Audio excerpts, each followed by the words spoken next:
What's up, everybody? Welcome to Salah's Corner with the one and only Salah Muhammad. I'm back, bitches. Hey, real quick, you know what that just made me think of? Have you ever seen this show called Superstore? I know of it. I haven't watched it. I've seen like an episode or two, maybe like pieces of it, and it was kind of funny. I highly recommend for anybody out there that has ever worked retail or customer service jobs to watch this show. I am like, it's not like over the top funny, but like it's so low key. real. It's so real because like there are scenarios that happens on the show. And I'm like, man, these people, whoever the writers are, had to have worked in retail before. I feel like everyone has worked in retail at some point in their life. Everyone, they should work retail. But anyway, the point was there's a boyfriend on the show. He's a boyfriend of one of the girls that works in the store.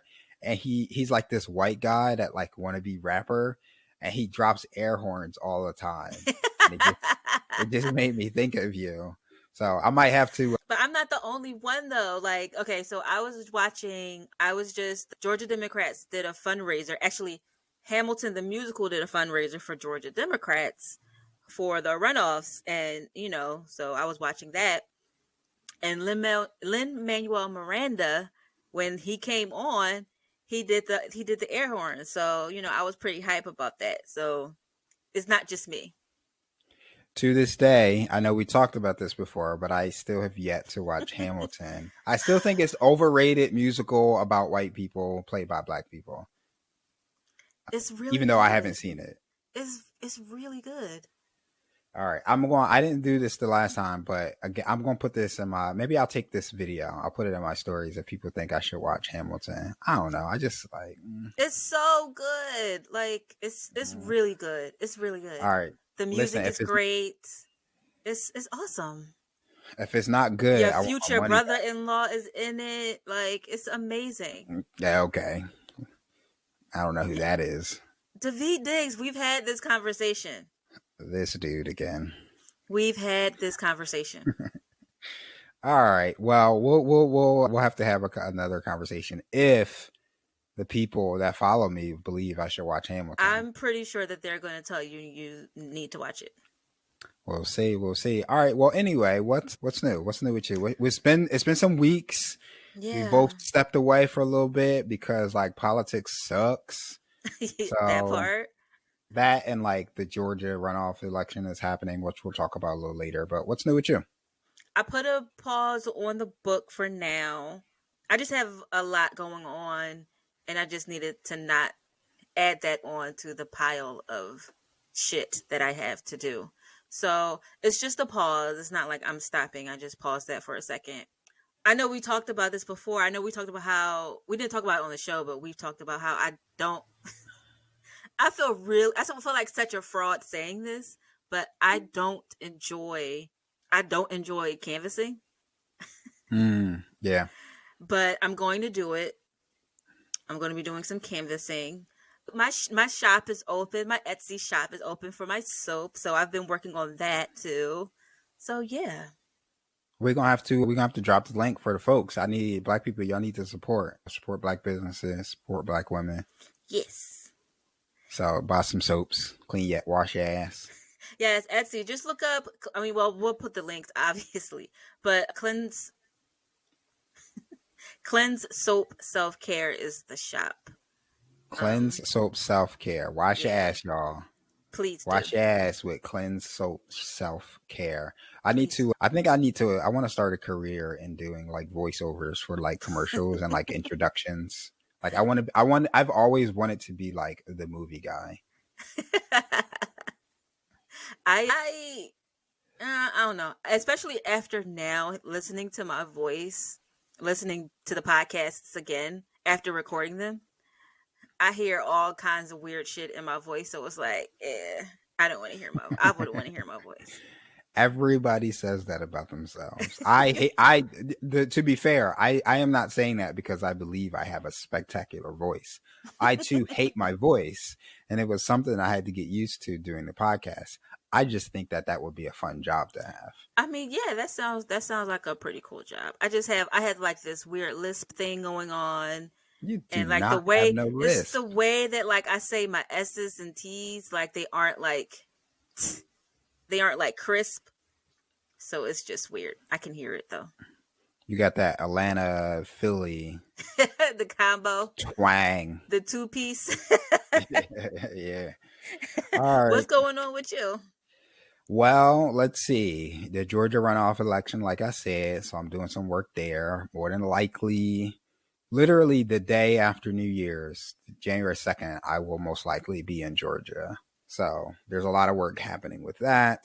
I too, actually, I'm not going to share this information. I still need to, I'm not even ready to start this yet. So I'm not even going to get behind it.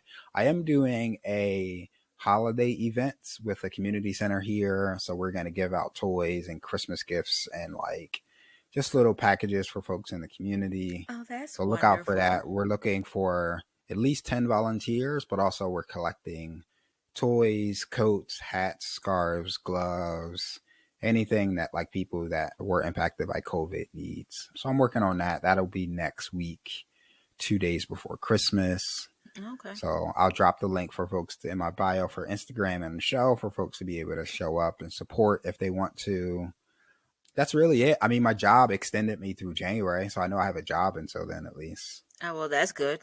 But we'll see from there. I don't know past that, but hopefully we'll continue doing some other things and maybe who knows? Like maybe this podcast will get take off and I like I'll be mean, the next Joe Budden. I'm saying not Joe I'm Budden, saying. but just not Joe Budden, but something. He was the first person that comes to mind, and I have never actually listened to his podcast. Never in but life. but he was just the first person that came to mind. He's always on But anyway, Clubhouse, like all day long.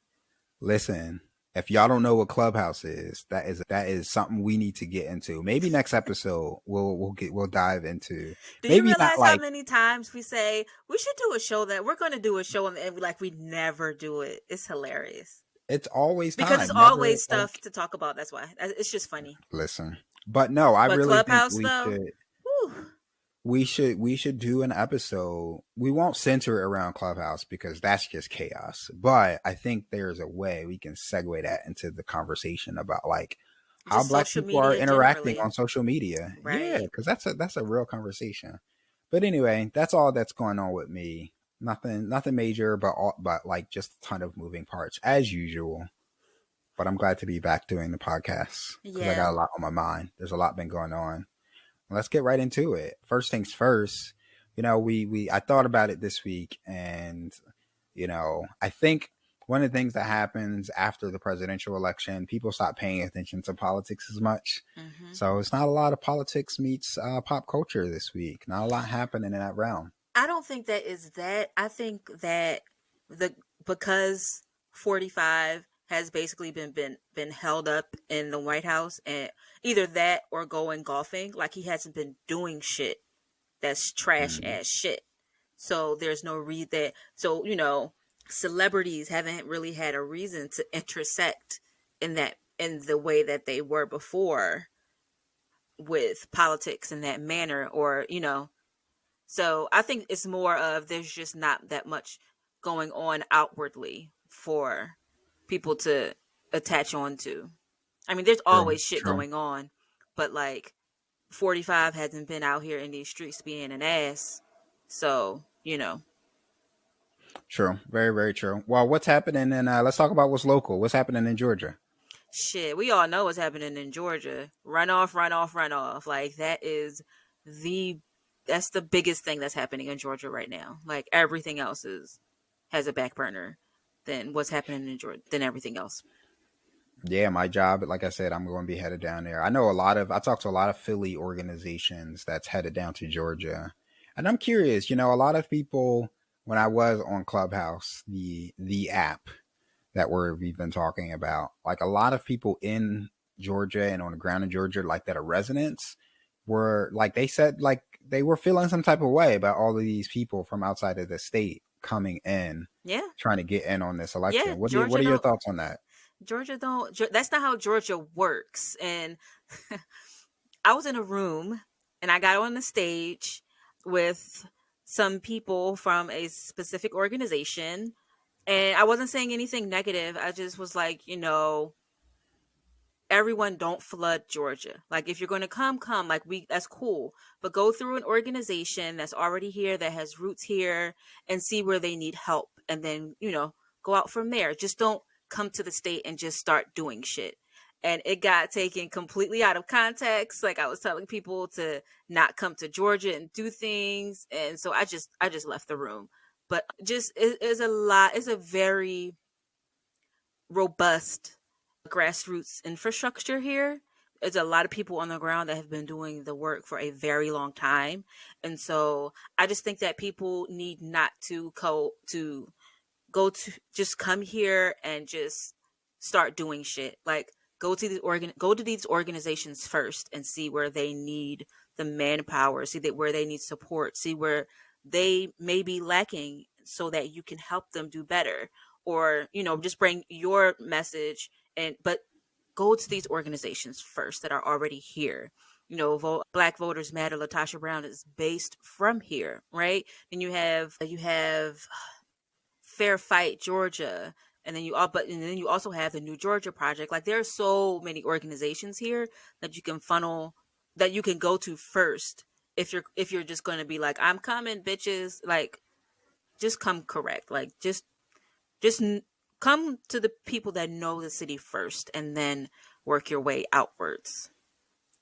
There is a, because I'm working in that space, there is a frustration from that takes place between like national organizations and on the ground grassroots organizations, because a lot of grassroots organizations feel that national people only pay attention to them during big election time, and the Mm-hmm. grunt work, the day-to-day work, it gets skipped over and missed. And it's like, what's the difference between that and what the party does?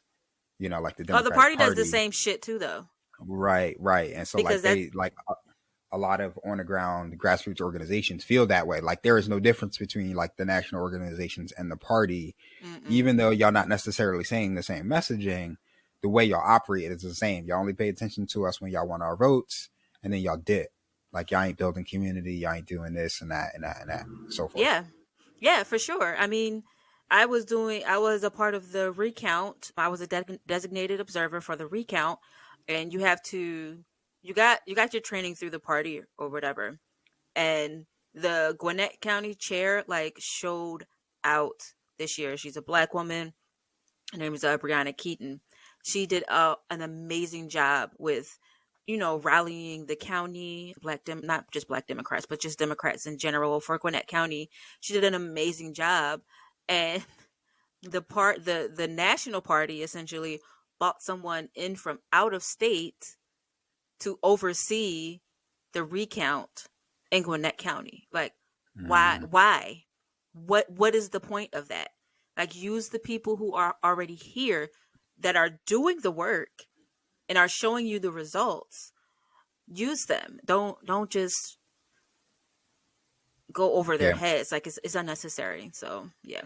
Yeah, that's a real growing pain. But hopefully, all of these organizations are learning.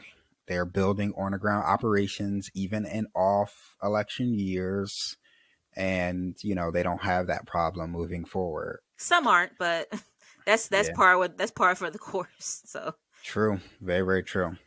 But anyway, Philly, what's going on in Philly? So much is happening, right? Like right now, there's a snowstorm mm-mm, that's about to come through here, which I am not mm-mm. like, I have not been. Can I tell you, I've been so disconnected from everything that I didn't even know this snowstorm was like on the horizon until like this morning. We're Mm-mm. supposed to get like 5 inches of snow tomorrow. I'm I not was about like, that snow what? life. Not Yeah, about that so life. I am not excited about that. Let's see what else is going on. There's a few things catching folks up. There's a petition right now going on, which I think this is something that needs a lot more attention.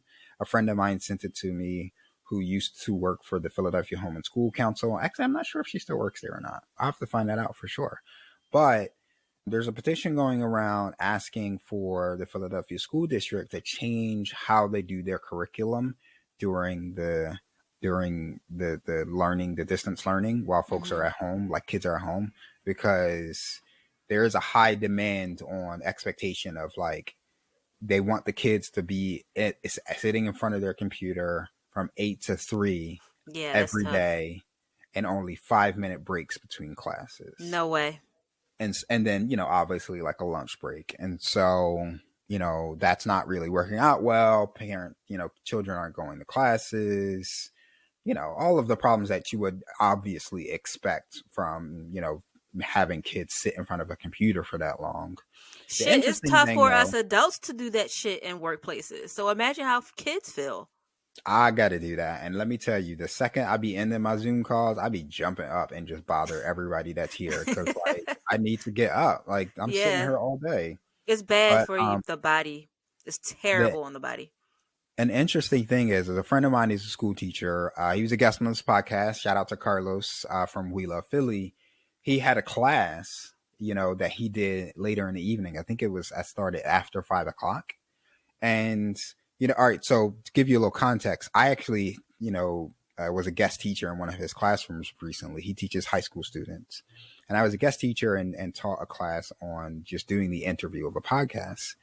And it was probably, somewhere around 10 students that were in the classroom. Maybe 3 or 4 were engaged, but they were very engaged. It was really nice. He said this class that he had that was after 5 o'clock, he said it was over 30 students that was on the class and was engaged. And it just made me think of like, we really need to change how we're thinking about the structure of our classrooms in a traditional way, where like, we like, obviously the 8 to 3 at home ain't gonna work because people are sleeping in later, or they're feeling a little lazier because they're at home. I'm lazier. Like I get up at like 11 o'clock every day now. I used to get up at like 5, 6 every morning. Yeah, no, I'm not about that life. It's like an automatic comfort thing when you're working from home. So like naturally kids are going to think that. So there's a petition going on around that. I think I'll share that as well. But that's all that's happening in Philly right now. At least that I know of. Of course, there's all of the rest of the drama, but I ain't paying attention to that nonsense with the Meek Mill drama that's been happening. I kind of heard about it, but I'm so not plugged into that kind of stuff that I just be like, okay, whatever. There's this one page that I follow that gets a lot of attention, who I won't mention on this podcast because I don't like the attention that it gets and like some of the posts that it promotes. But essentially, that's how I caught up with this whole Meek drama. But apparently everybody was mad because he gave these kids $20 that was trying to sell them water or some shit like that. And like that turned into this whole thing of like, Meek Mill don't give back to the community. Yada, yada. And I'm like, if we are judging how people, not saying that he does, I'm not a supporter or a detractor of Meek Mill. Honestly, don't give a fuck about him. But like, if we're gauging how supportive somebody is in the community on whether you gave some kids outside your car money, like that's not the right measurement. People need to just stay out of some other people's pockets. How about that part? Yeah. But anyway, that's a whole other discussion that I think will go into our social media conversation. But let's take a short break. We'll be back and then we'll get into our main topic. Okay.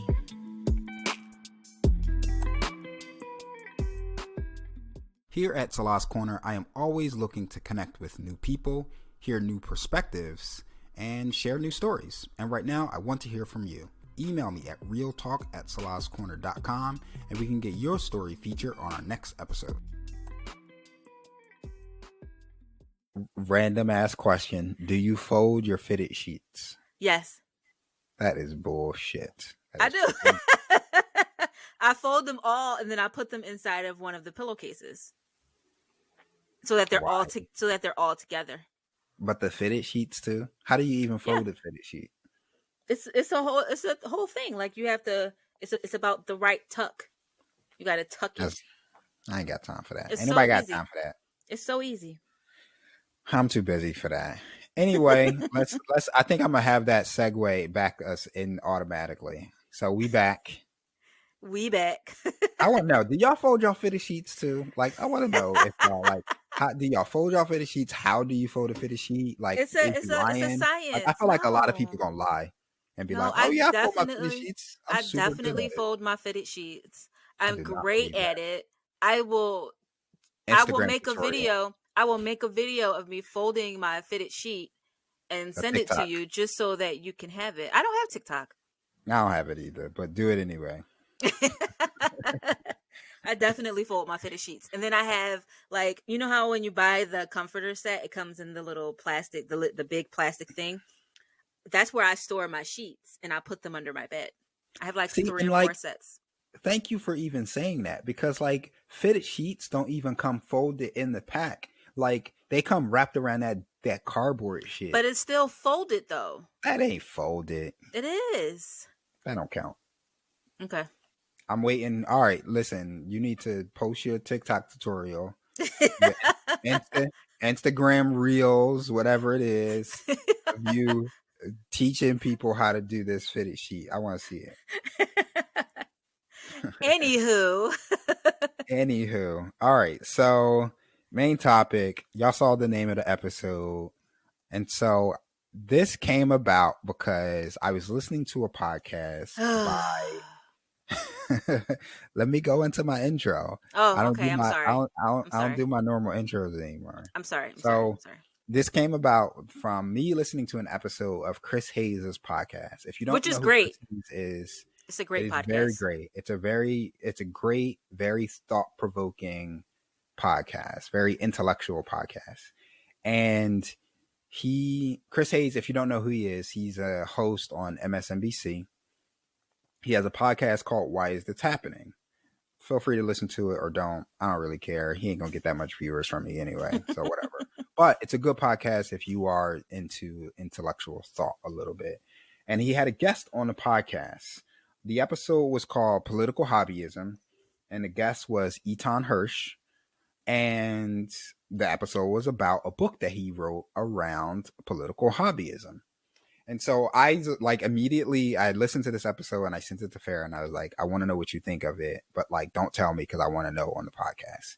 And so to give you an idea, basically what this person is saying, and I'll let Farah, break it down from what she heard as well, is that like there is a segment of American population that treat politics like they're watching ESPN, that they treat it as though they are just watching, or maybe they have a podcast like this one or a platform like this one, and they treat it, or maybe they do like TikTok videos on politics or Instagram videos on politics, and they treat it like the shows that you see on ESPN, where it's just dissecting and it's just talking about stuff and it doesn't really go in anywhere. And it's just like fandom and hobby, and it's not really constructive. Not that it's damaging. I don't think he went as far as saying that it was damaging. He was close. He was real close. But mostly what I gathered from it was saying that it's just not constructive, and it's part of the problem of like why people and why we don't see progress in different areas. I'm going to shoot it over to you, to Farah. You can put your, how you felt about it. Like, what was your, like his perspective, and then how did you take it? Okay. I agree with everything with you said. I do think that I think he was right there with saying that it is destructive, with people engaging in what he calls political hobbyism.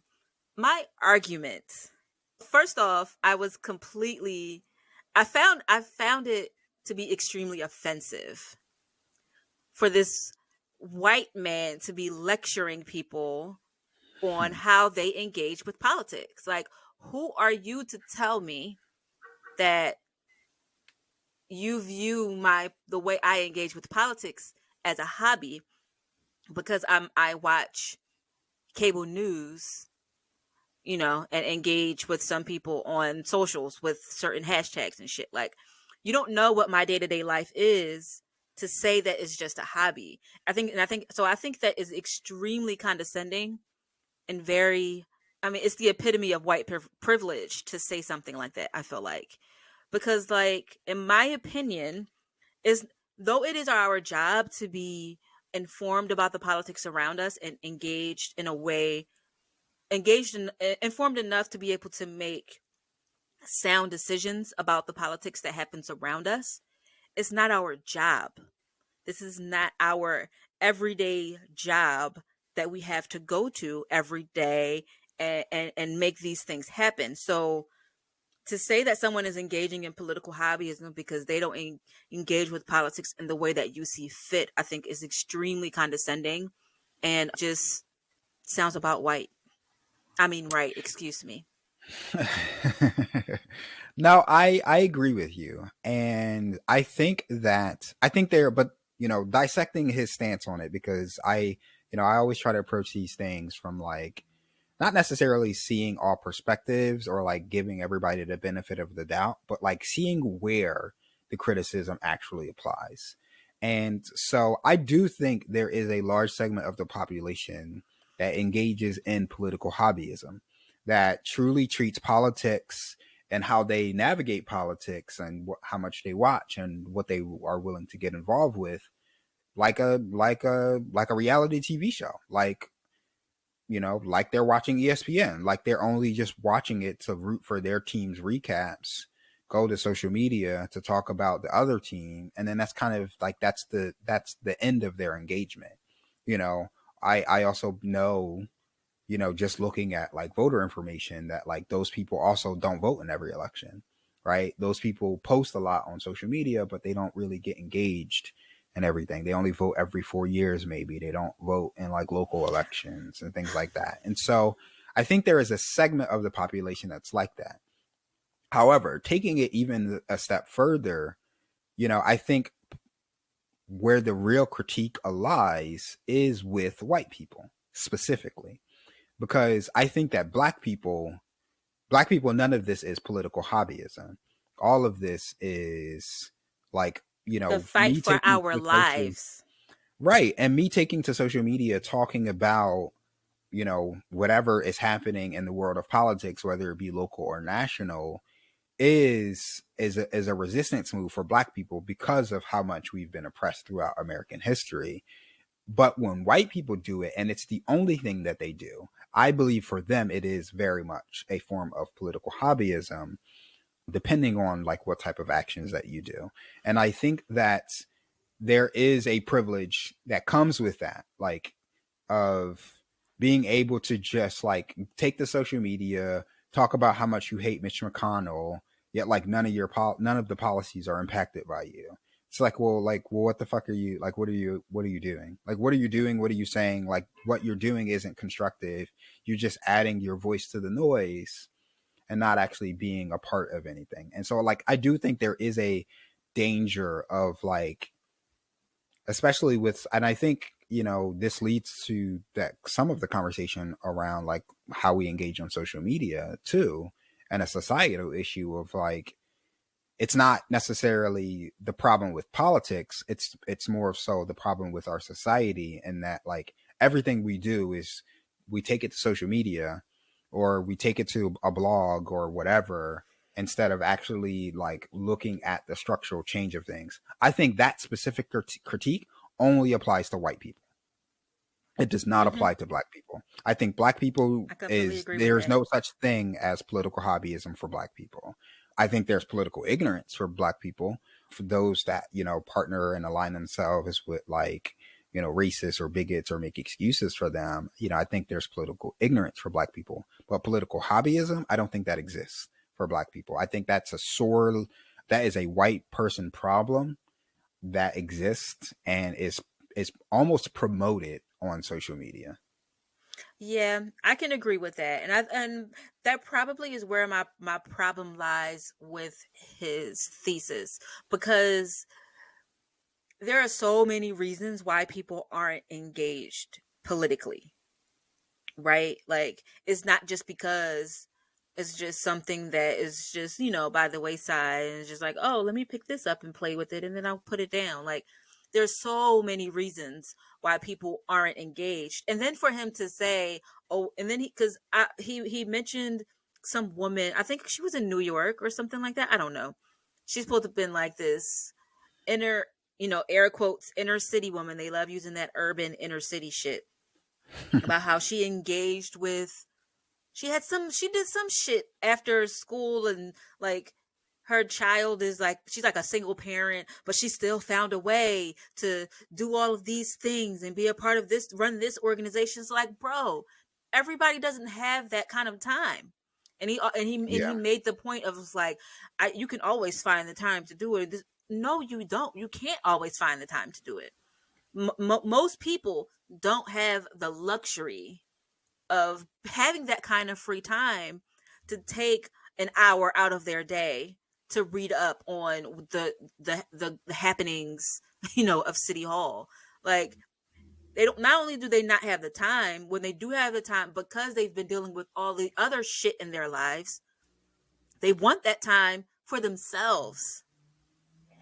Yep. And on top of the fact of, they purposely make it difficult to navigate figuring out exactly how to do that. I've gone to various websites for in Philly, state websites, down here, city websites, states websites, and it's difficult to find the information that you're looking for. So Mm-hmm.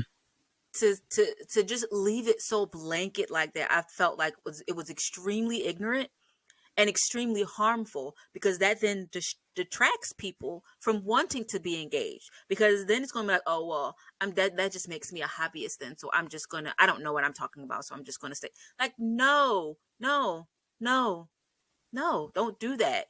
Be as engaged as you can, be as informed as you can, to make the the best decision for you, that you think is the best decision when it comes to voting. That's your job as an American.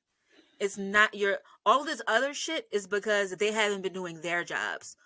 All of these organizations that have had to have, be created, and all of the other shit is because you haven't done your job for me as a citizen. So now I have to advocate for myself because you're not listening. So I got to force you to do this shit. You know what I'm saying? So it's like, come on, Mm-hmm. bro. Like, that's a very white man thing to say. I found it to be extremely offensive, actually. And I was One of actually the very surprised at how receptive Chris was to a lot of his points. It was surprising, actually. I was kind of disappointed.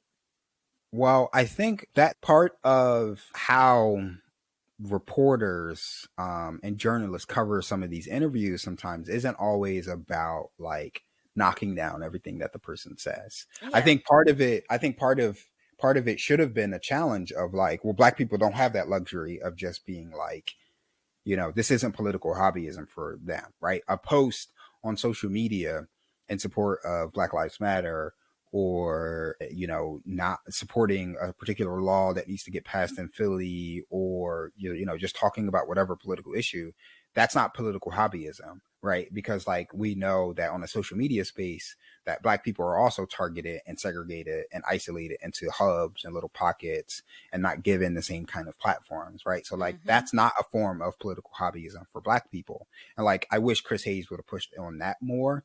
But the other stuff I think is a real critique, and it makes me think of white people specifically of white people, that it's a critique of. And it made me think of one of the things that he mentioned on the show when he talked about, what the Ku Klux Klan is doing in communities that are like for people that are addicted to opioids, right?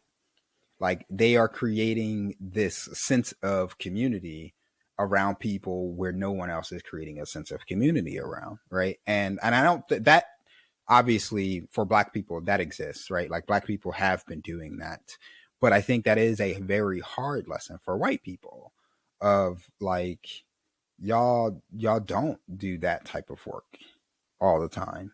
Like Mm-hmm. no, a lot of times that is black people that's leading the charge and doing community, outreach and creating a sense of culture and creating a sense of like wrapping your arms around, a group of people and then pursuing political goals after that.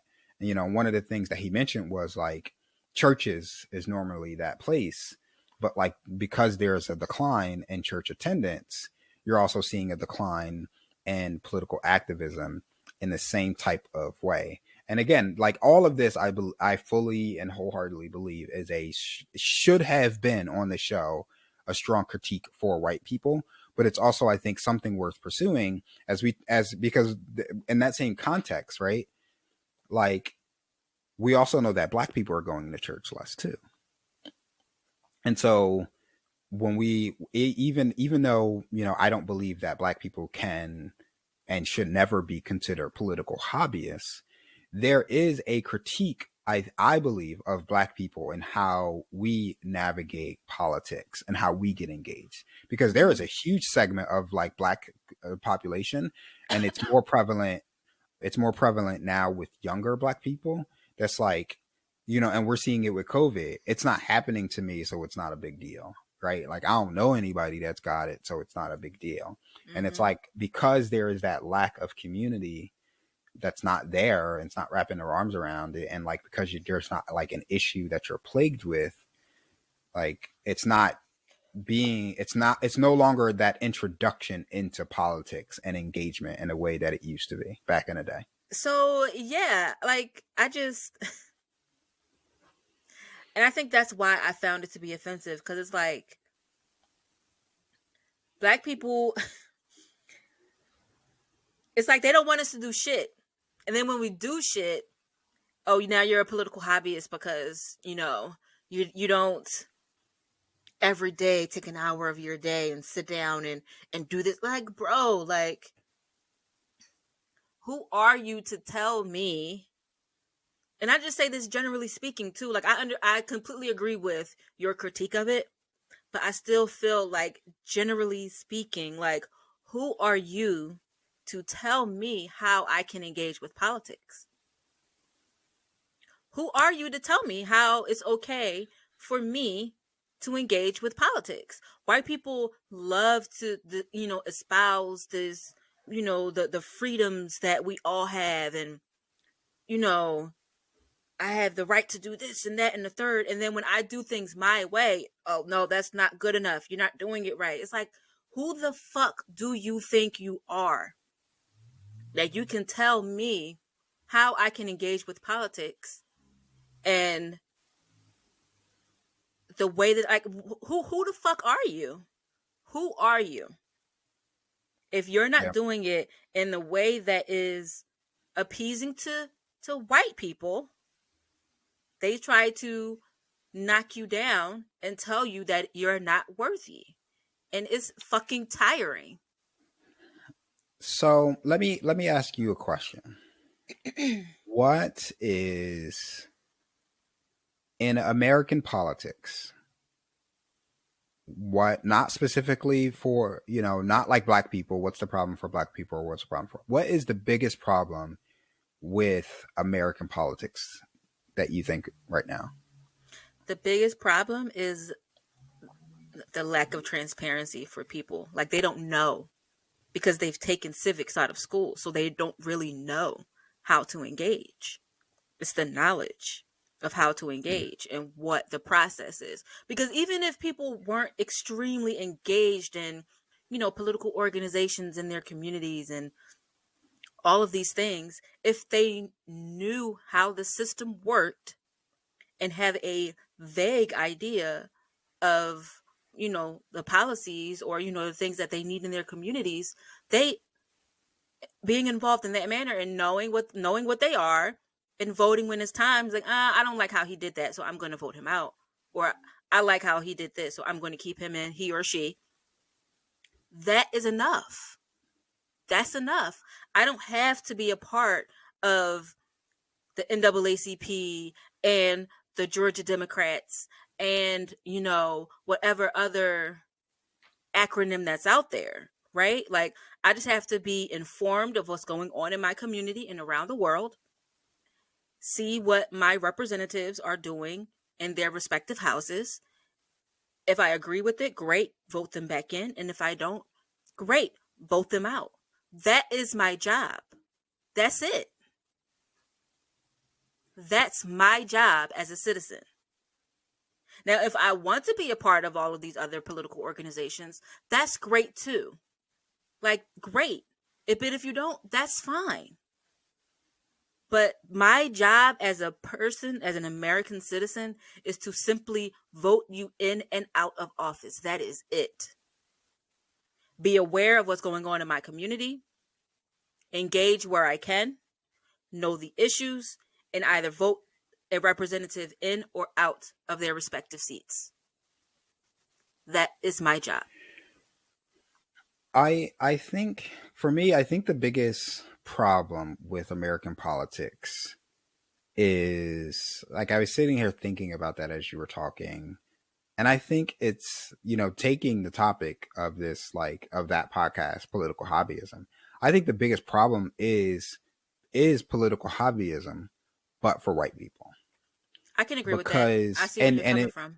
And it's twofold, right? It's the type of person that he diagnosed, right? So it's the white person that watches 2-3 hours of, like, CNN or MSNBC or even Fox News, whatever news channel that they're watching, and spending 2 and 3 hours watching cable news, and then just taking to social media with their frustrations and qualms about stuff. That's one form of political hobbyism. The other form, which is far more pervasive and problematic, is how white people approach voting and getting engaged. And a large segment of, like, white population view politics as a game. And even if they aren't watching 2-3 hours of cable news, even if they aren't taking to social media, they view the issues on race and politics as a, like, just my team or your team type of thing. Right. As And, a like, policy issue, as opposed to a human issue. Correct. And in that form of, approaching politics, American politics, as hobbyism, it removes the seriousness and depth of issues for, like, Black people in America. Right. And it, like, makes it, small and minuscule and not about race and not about, like, problems that, like, of like racial discrimination and systemic racism and, like, targeting of Black people. Like, it makes it not about all of those things, and just makes it about, like, my team versus your team, even if I'm not doing all of those things that he talked about, like watching a ton of cable news and, maybe engaging heavily on social media. And so that, and both forms of political hobbyism, is a severe problem for white people. Because we know that Black people are highly, highly engaged in politics. Problem is we don't make up the majority of the population in the country, right? And so we know that Black people, even if the biggest problem that, like, they like to focus on is crime, but then, like, also when you hear about, like, Trump won this number of votes or that number of votes, the first thing that they say is, like, oh, well, Trump picked up more Black votes, or Republicans picked up more of this, and they're making inroads on that. And it's like, well, wait a minute, like, what about, like, the fact that, conservatives, like, more white people actually voted this way, not the other way around, right? Like, that's more of the problem. Like, more white people think that, like, are not supporting Black Lives Matter for anymore for some reason. Like, they were really into it in the summer in June, and then, like, totally fell off of it, after that. Like, that's hobbyism. That is with white people. That's specifically with white people, and it's the biggest problem. I think since day one in America. I can see that argument. I agree with that. I do agree with you on that. Yeah. It just blows me that white men still just out here white-splaining shit. Like, who the fuck are you? Yeah. I definitely think it's worth a listen for everybody that's out there.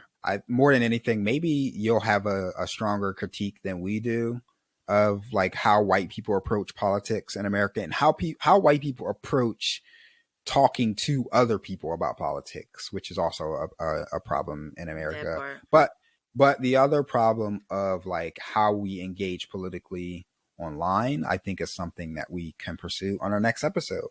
Yeah. Anything else you want to add to that, Farah? White people going white people. And, you know, that's it, really. All right, let's take a quick break, and then we'll be back with some whack asses of the week.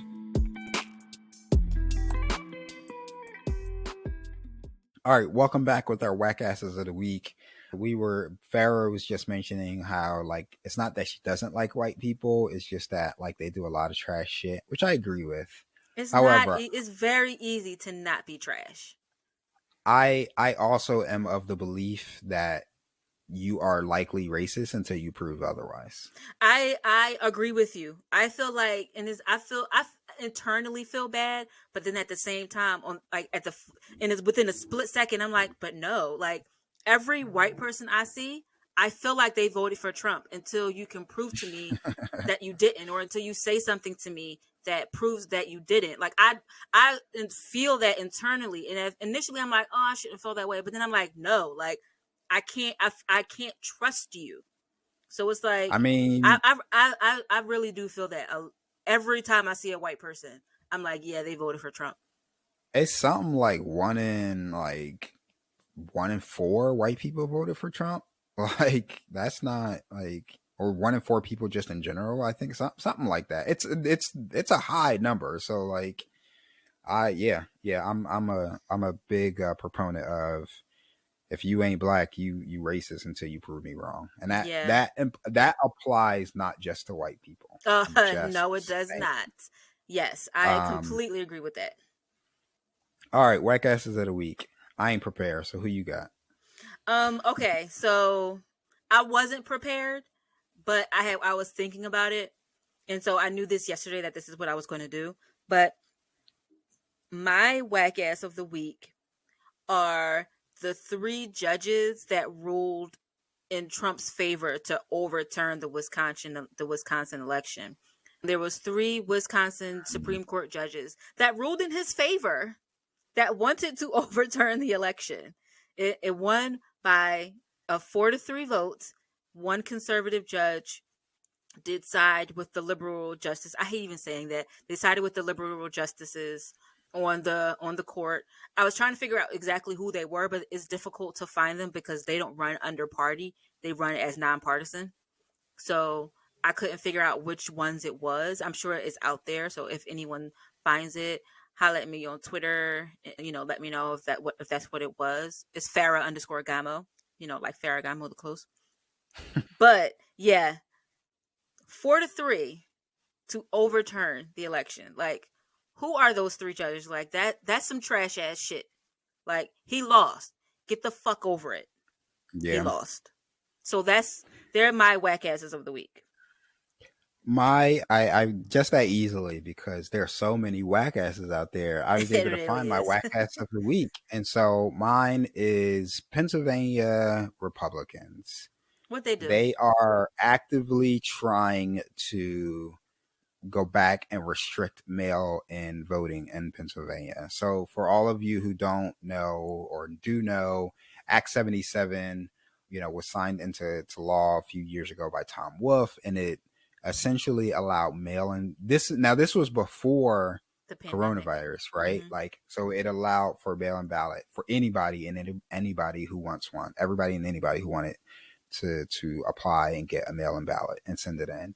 And so Republicans are seeing the disadvantages of when everybody votes and are now trying to take that away. So they are my whack asses of this week. So kind of in line with yours, because it was also Pennsylvania Republicans that was also like putting forth these cases in Pennsylvania to challenge the Biden win by trying to take it back to the legislature for the legislature to choose yeah, it's a mess.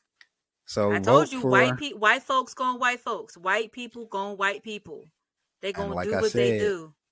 Until proven otherwise, you probably a racist. I should make that a segment. I should do like a TikTok video. I keep talking about TikTok videos. And you don't get a TikTok so you can make these videos. I try, it's too much. I can't figure it out. I've never even downloaded the app. I downloaded it one time and I was like, this is not happening. I had Snapchat and I don't use it. Like I I don't get haven't it. had that in about 7-8 years. But anyway, yeah, nah. I'm not a fan of social media. I keep talking about social media, so next We week y'all definitely know what have we to talk talk about. because we keep going back to it. Like even after our segments, like we keep going back to social media. So Listen, we'll talk about that on next week's episode. I'll put that question out to everybody. We'll vote on Whack Ass of the Week. I'm going to be looking for a guest for next week's episode, maybe. And you come on and tell me what's the problem. Is it people or is it social media? I think that's the question for next. Don't answer, Farah.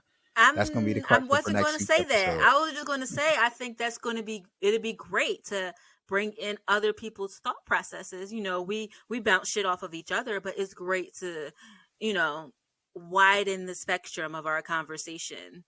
I gotta put my journalist hat back on. All right, we're gonna be looking for a guest. Hit me up if you're trying to be a guest. What topics you uncover on the show? Yeah, he's the I hope journalist, you y'all. I just talk shit. email me So at realtalk@talascorner.com. Don't forget to rate and subscribe on Apple Podcasts. That's how other people see this platform. That's how we get lifted up there. Farah, you want to drop your stuff? yes, you can email me at farah.alisa@gmail.com. You can find me on the socials at Farah_Gamo. You can find my soap in my Etsy shop. The brand is called Cleanse Soap and Self-Care, but the Etsy shop is just Cleanse Soap Self-Care. Yeah. Send me the link, so we'll put it in the show notes. Yep. Support Black business while you wash your ass, y'all. That's your slogan. That's gonna be your slogan. That's it. Support Black business while you wash your ass. I feel like I think I put in my Etsy profile like Mama Panora minding her Black owned business or some whack ass shit like that. But I love it. Like you know. I like it. Anyway, it's corny, that's all we got, y'all. I fucks with it. Until next time, peace, y'all. Bye, guys. Burr, burr, burr, burr.